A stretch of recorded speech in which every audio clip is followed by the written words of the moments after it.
Suallardan davam edirik. Bu tip suallarda həmişə qüvvəti kiçik olanın çıxmasına vurursa, indi qoşma deməyim, burada qoşması demək düzgün olmaz.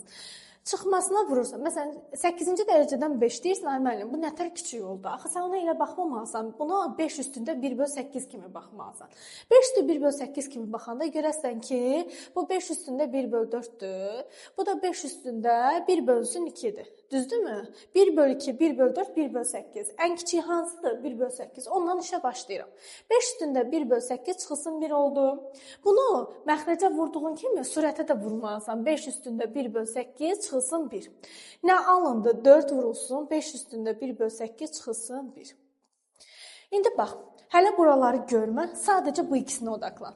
5 üstündə 1/8 üstə gəl 1, 5 üstündə 1/8 çıx 1. Bu da bizə A kvadrat çıxılsın B kvadrat düsturunu versə, A çıx B, A üstə gəl B şəklində olar. Yəni 5 üstü 8-də 1-in kvadratı çıx 1. Bununla bu getdi, nə qaldı? 5 üstü 4-də 1 çıx 1. Bax, 5 üstü 4-də 1 üstə gəl 1, 5 üstü 4-də 1 çıx 1. Yazırsan.